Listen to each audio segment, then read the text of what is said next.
దేవునికి మొరపెట్టడం వల్ల ఏం జరుగుద్ది? దేవునికి మొరపెడితే మన జీవితంలో అద్భుత కార్యాలు, ఆశ్చర్య కార్యాలు చేయరా? దేవుడికి అసలు ఎందుకు మొరపెట్టాలి? మన జీవితంలో జరుగుతున్న ప్రతీదీ దేవునికి తెలుసు కదా! దేవుడు ప్రతీదీ చూస్తూనే ఉంటాడు కదా! మన అవసరతలు, మన అక్కర్లు అన్నీ దేవుడికి ఎరుగును కదా! మనం మొరపెడితేనే దేవుడు చేస్తాడా? Praise the lord. ప్రభు నామములో అందరికీ వందనాలు.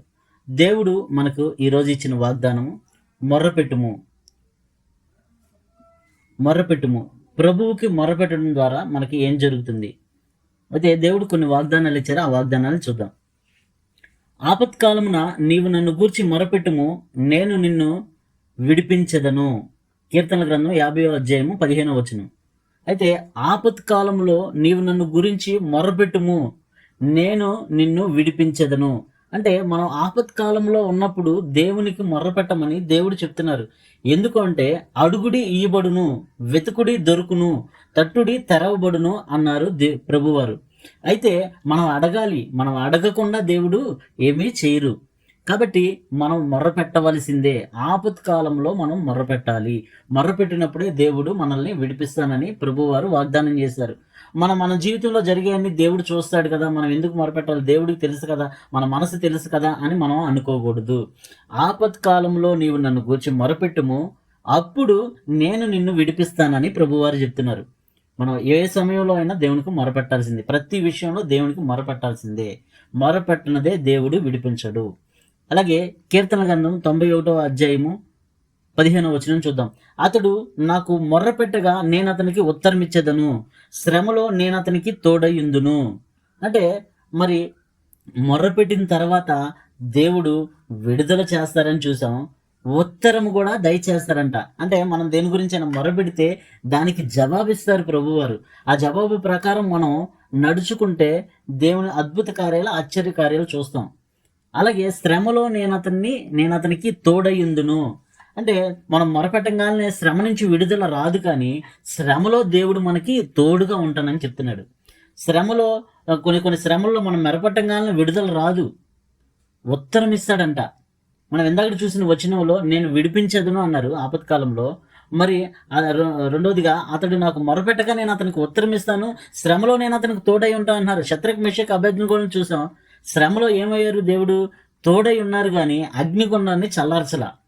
కానీ అగ్నికుండంలో వారితో పాటు తోడుగా ఉన్నారు.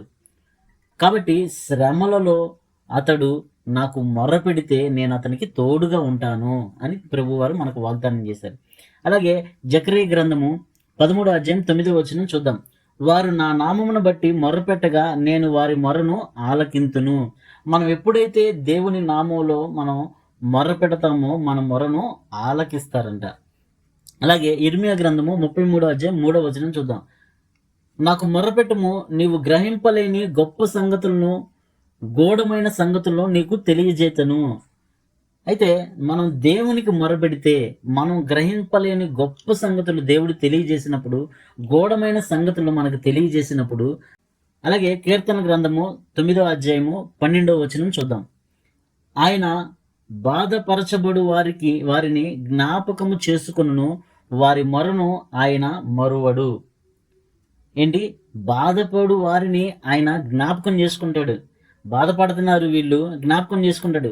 కానీ ఆయన వారి మొరను ఆయన మరవడు. కొన్నిసార్లు మనం మొరపెట్టినా దేవుడు జవాబు రాదు, దేవుడు విడిపించడు.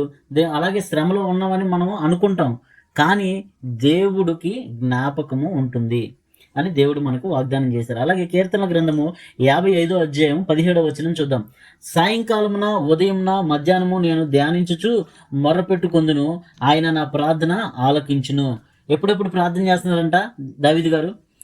సాయంకాలమున, ఉదయమున, మధ్యాహ్నము నేను ధ్యానించుచు మొర్రపెట్టుకొందును. ప్రతిరోజు ప్రతి పూట మనం ప్రార్థన చేయాల్సిందే. ప్రార్థన చేయు వారికి దేవుడు గొప్ప కార్యాలు చేస్తారు. చిన్న ప్రార్థన దేవుని సన్నిధికి వెళ్తుంది, దేవుని సన్నిధిలో తెలపబడిద్ది మన మొర. అదే పెద్ద ప్రార్థన దేవుణ్ణి మన దగ్గరికి తీసుకొస్తుంది. కాబట్టి మనము ప్రతి విషయంలో సాయంకాలం, ఉదయం, మధ్యాహ్నం 3 పూట్ల మనం ప్రార్థన చేస్తూ ఉండవలసిందే. అలాగే కీర్తన గ్రంథము 145వ అధ్యాయము 18వ వచనం చూద్దాం. తనకు మొరపెట్టు వారందరికీ అతను నిజముగా మొరపెట్టు వారందరికీ యెహోవా సమీపముగా ఉన్నాడు.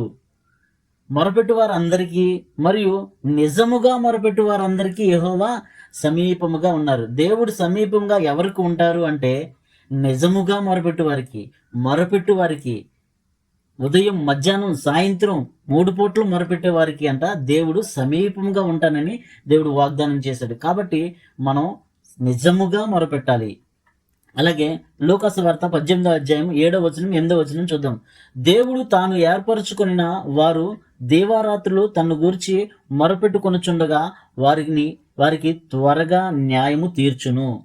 దేవునికి దీవారాత్రులు మనం మొరపెట్టుకోవడం ద్వారా మనకు త్వరగా న్యాయం తీరుస్తానని దేవుడు వాగ్దానం చేశారు. ఏవైతే గడ్డు సమస్యలు ఉన్నాయో వాటికి దేవారాత్రులు తన గురించి మొరపెట్టుకొని ఉంటే మొండి సమస్యలకు వీటన్నిటికి దేవుడంట న్యాయం తీరుస్తానని మనకు వాగ్దానం చేశారు. అలాగే నిర్గమకాండము 3వ అధ్యాయం 7వ వచనం చూద్దాం.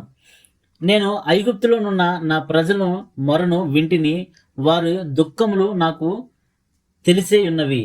అంటే ఐగుప్తులో ఉన్న ప్రజలకి వారు మొరను విన్నాడంట, వారి దుఃఖము ఆయనకి తెలిసే ఉన్నవంట. అంటే మనం ఎప్పుడు మొర పెడతామో ఆయనకి తెలుసు, మన దుఃఖం ఏంటో ఆయనకి తెలుసు. ఆయనకి తెలిసినప్పటికీ మనము మొరపెట్టాలి. ఎందుకంటే ఆయన జ్ఞాపకం చేసుకునే దేవుడు. అబ్రహాం గారికి ముందే చెప్పారు, నీ సంతానం 400 సంవత్సరాలు బానిసత్వంగా ఉంటారు, తర్వాత నేను వారిని విడిపిస్తాను అని చెప్పారు అబ్రహాం గారికి. అలాగా ఆ 400 సంవత్సరాలు అయిపోయిన తర్వాత దేవుడు వారిని జ్ఞాపకం చేసుకున్నాడు. ఎలాగా? వారి మొర, వారి దుఃఖముని జ్ఞాపకం చేసుకొని ఐగుప్తు నుంచి దేవుడు వారిని విడుదల చేశారు. ప్రభు ఈ మాటలు దీవించును గాక. తన వాక్యాన్ని, తానిచ్చిన వాగ్దానాన్ని మన పట్ల, మన కుటుంబంలో ఉన్న వారందరి పట్ల దేవుడు నెరవేర్చును గాక. Praise lord. ప్రభు నామములో అందరికీ వందనాలు.